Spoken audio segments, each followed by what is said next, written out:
नमस्कार, SBT news में आपका स्वागत है। पेश है 24 नवंबर शाम 7:15 बजे राजस्थान की बड़ी खबरें। जयपुर के एसीबी की टीम ने बुधवार को जमवा रामगढ़ थाने में तैनात पुलिस उप निरीक्षक संगीता मीना को 5,000 की रिश्वत लेते रंगे हाथों गिरफ्तार किया है। भ्रष्टाचार निरोधक ब्यूरो के महानिदेशक बीएल सोनी ने बताया कि परिवादी से एसआई संगीता ने ग्राम निठारा, तहसील शाहपुरा निवासी बिल्लू चोपड़ा से थाने में दर्ज मामले के निपटारे की एवज में 5,000 रुपये रिश्वत की मांग की थी। इसके बाद एसीबी जयपुर ग्रामीण के अतिरिक्त पुलिस अधीक्षक अब्दुल आहद खान ने शिकायत का सत्यापन किया। भाजपा के राष्ट्रीय उपाध्यक्ष वसुंधरा राजे ने कहा है कि जिस बच्ची को जयपुर से किडनैप किया गया है वो सिर्फ किसी पार्टी के नेता की बेटी नहीं बल्कि राजस्थान की बेटी है। पीड़िता किसी की बेटी है। ये राजनीति का विषय नहीं होना चाहिए। विषय ये है कि प्रदेश की जनता कांग्रेस सरकार से पूछ रही है कि आखिर कब होगा न्याय। प्रतापनगर थाना क्षेत्र से सोमवार शाम को अपहरित हुई कांग्रेस नेता गोपाल केसावत की बेटी अभिलाषा का 48 घंटे बाद भी सुराग नहीं लग सका। अभिलाषा की तलाश में क्राइम ब्रांच और जिला विशेष टीम जुटी हुई है। वहीं बुधवार सुबह तक बेटी का पता नहीं चला तो गोपाल केसावत शहीद स्मारक पर समर्थकों के साथ पहुंचे और धरने पर बैठ गए। बाद में आश्वासन पर वे धरने से उठे। उन्होंने कहा कि बेटी नहीं मिली तो फिर से धरने पर बैठेंगे। बाड़मेर जिले के तारातरा मठ गांव के किसान विक्रम सिंह ने बहुराष्ट्रीय कंपनी से आलू की खेती का अनुबंध किया है। विश्व के 160 देशों में आलू के फ्रेंचाइजी का कारोबार करने वाली कंपनी खेत से ही पूरी फसल खरीद लेगी। किसान खेत में 25 एकड़ में आलू की बुआई कर रहे हैं। फसल उत्पादन के पश्चात गुणवत्ता की जाँच होगी। गुणवत्ता के आधार पर वर्गीकरण किया जाएगा। इसके बाद आलू की पैकिंग होगी। कंपनी ने बीज रूपी 3 संवर्ग के 32,500 क्विंटल आलू किसान के फार्म पर बुआई के लिए भिजवा दिए हैं। नॉन रेजिडेंट राजस्थानियों को जल्द ही एनआरआर कार्ड दिए जाएंगे। ये कार्ड एनआरआर के लिए विशिष्ट पहचान दस्तावेज का काम करेंगे और इसके तहत उन्हें कुछ विशेषाधिकार भी दिए जाएंगे। एनआरआर कार्ड जारी करने का प्रस्ताव एनआरआर नीति का हिस्सा है, जिसे हाल ही में राजस्थान के मुख्यमंत्री अशोक गहलोत ने जारी किया था। राजस्थान के उद्योग मंत्री शकुंतला रावत ने कहा कि हमारी नई एनआरआर नीति के तहत राज्य के आर्थिक, सामाजिक और सांस्कृतिक विकास में एनआरआर यानी कि नॉन रेजिडेंट राजस्थानियों को शामिल करने और उनके साथ लाभकारी संबंध बनाने की योजना बनाने का प्रस्ताव है। राजस्थान में चल रही सियासी खींचतान के बीच आज सचिन पायलट ने मध्य प्रदेश के बुरहानपुर में राहुल गांधी और प्रियंका गांधी से मुलाकात की। पायलट ने राहुल गांधी और प्रियंका गांधी से राजस्थान के घटनाक्रम और सियासी खींचतान पर चर्चा की। राजस्थान में यात्रा के साथ कांग्रेस की अंदरूनी सियासत के हिसाब से इस मुलाकात को काफी अहम माना जा रहा है।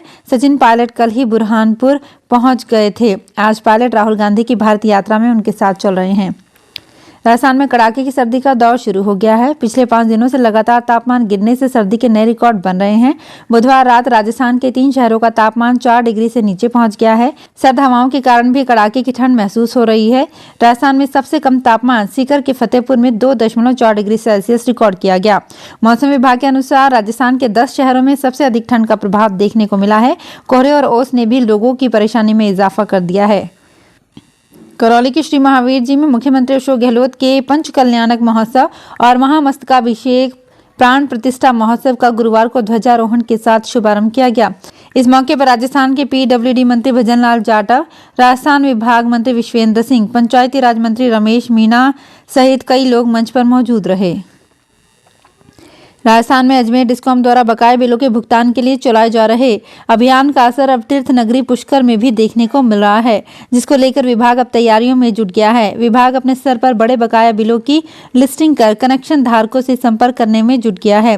अभियान के दौरान 10,000 से अधिक बकाया वाले उपभोक्ताओं के कम से कम 10 कनेक्शन प्रति फीडर इंचार्ज या तो काटने होंगे या उनसे राजस्व वसूली करनी होगी। इसी के चलते अब पुष्कर के बड़े सरकारी महकमों के बिजली कनेक्शन कटनी की कगार पर आ चुके हैं। झुंझुनू के जाखल में गौशाला बनेगी। इसके सहयोग के लिए भामाशाह आगे आ रहे हैं। गौशाला के लिए मात्र 1 घंटे में 12 बीघा जमीन व 32 लाख रुपए का दान मिल गया। गौशाला के लिए सहयोग का सिलसिला लगातार जारी है। 30 नवंबर को गौशाला की आधारशिला रखी जाएगी। कार्यों की रूपरेखा तैयार की जा रही है। गौशाला निर्माण के लिए सहयोग करने पर भूमि दाता राजेंद्र प्रसाद सोनी व प्रवासी व्यवसाय रामजी लाल मुंड का सर्व समाज की ओर से स्वागत किया गया।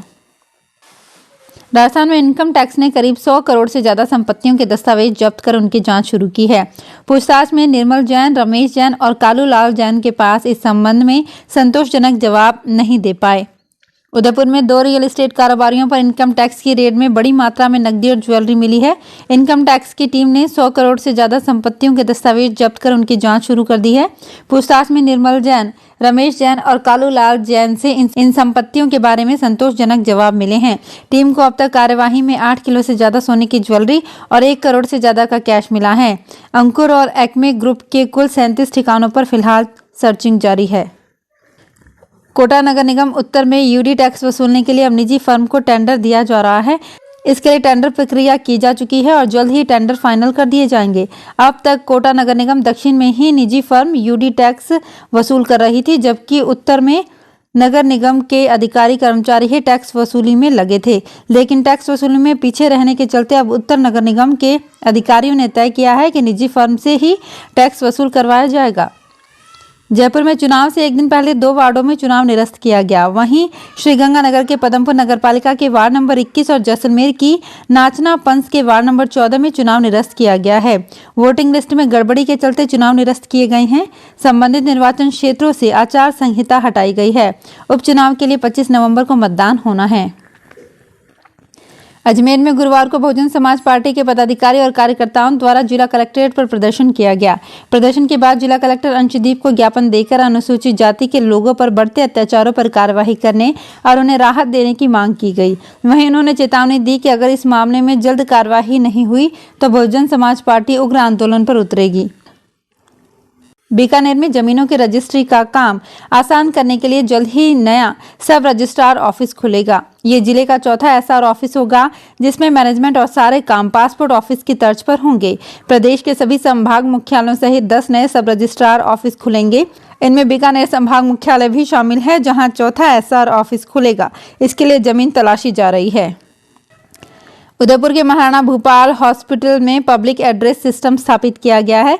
इसके तहत हॉस्पिटल में आने वाले मरीज व उनके अटेंडेंट को किसी भी तरह की इमरजेंसी के बारे में अनाउंसमेंट के जरिए तुरंत बताया जा सकेगा।